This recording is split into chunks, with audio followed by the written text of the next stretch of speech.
Golly, Jesus, you keep coming at us with such harsh language. Yeah, hi, where's the Prince of Peace at? Can we talk to him? Did Jesus really say that though? Basically, yeah. His exact words were, I'm about to vomit you out of my mouth. Who'd he say that to? Why? And why are we talking about it? In the book of Revelation, Jesus had a message for the ancient city of Laodicea. It was the final of 7 messages to 7 churches, the rest of which we've already covered, and you can find the links for those in the description below. But in this message, he reams out the Christians living in the incredibly wealthy city of Laodicea. How wealthy? Well, they were basically the big bank for the region. Think Wall Street. They were home to a medical school that trained physicians, particularly in ophthalmology. They had some of the best salves for eyes and solutions for blindness around. And they were breeding a unique and rare black sheep whose wool made clothing that was coveted by people far and wide. They were so rich that when an earthquake demolished the city around the middle of the 1st century, Rome offered to send aid to help them rebuild. And they refused. We don't need help. We've got money. Now, whereas most inland cities were built near places with access to cold mountain rivers or hot springs, Laodicea didn't have its own water source, so they used a 5-mile-long aqueduct system to transport water from the hot springs at Hierapolis, a cliff north of the city. But by the time the water arrived, it wouldn't have been hot anymore. It would have been lukewarm. Also, the chemical deposits from the hot springs in the water made it toxic to drink. They used it for pumping stomachs. So instead, their drinking water came from the mountain source near Colossae, which was a few more miles to the south of the city.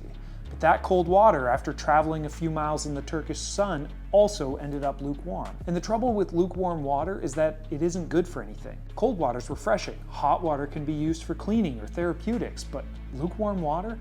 It's useless. So when Jesus says, I know your deeds, that you are neither cold nor hot, I wish you were either one or the other, he's talking about the uselessness or even the non-existence of any kind of fruit from their faith. Your deeds are not refreshing. They're not cleansing, they're not healing or therapeutic, they're useless in your city. That's why Jesus says, so because you are lukewarm, neither hot nor cold, I am about to spit you out of my mouth. That word spit, though, is actually better translated as vomit.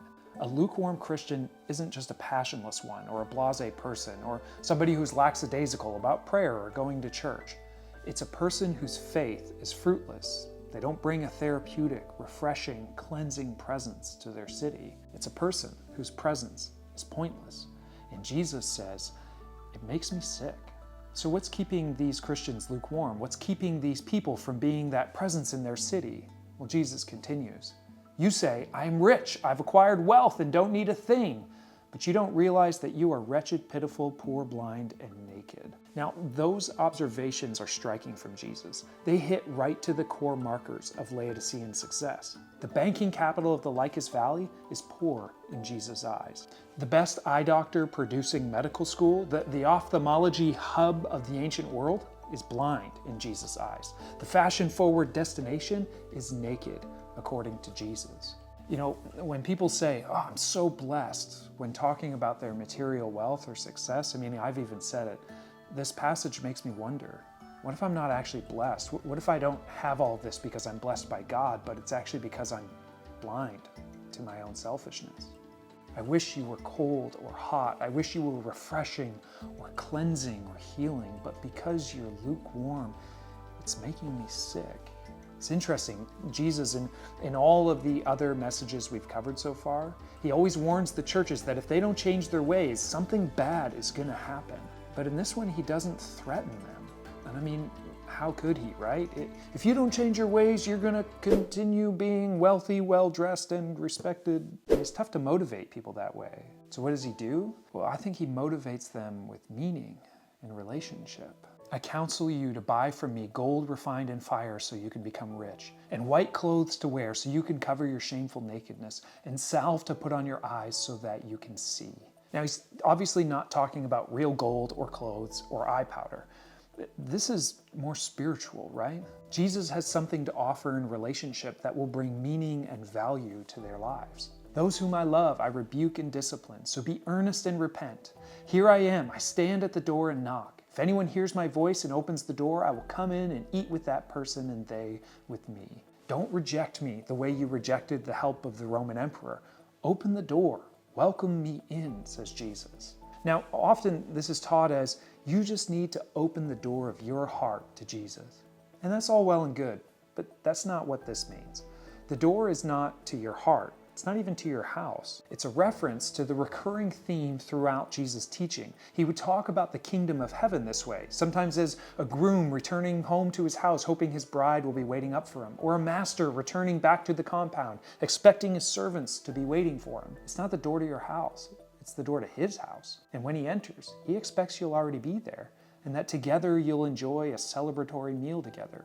I think it's interesting, Jesus doesn't deliver this message as though he's pleading with outsiders or strangers to welcome him in. He's pitching the vision of the day when he'll finally come home to celebrate with his people. It's a reference to that future day when God makes all things new, when the kingdom of heaven is fully established on earth and everything is as it ought to be. Even though he's harsh with them, he fully expects the Laodiceans to be there. And until that day, they need to repent and be the refreshing, healing, therapeutic church that he's calling them to be in their city. I think this was a powerful message in the first century for a community that wasn't lacking materially. And it's a message to those with wealth and means in the Christian church everywhere. The message isn't, you have to be poor to be faithful. The message is, as the Apostle Paul put it, to tell the rich to be rich in good deeds.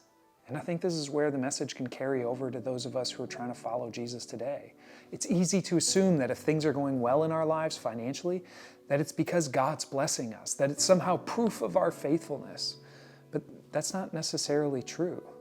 The proof is in the kind of presence you bring to the people around you. So here's the question. Have you ever thought about your spirituality like this? That your faith would be something that compels you to be a presence of refreshment and healing to the people around you?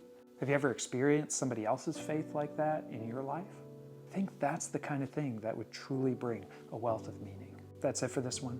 Click subscribe if you haven't already. Hit that donate link if you've found this channel to be helpful in your faith walk, and I'll see you next time.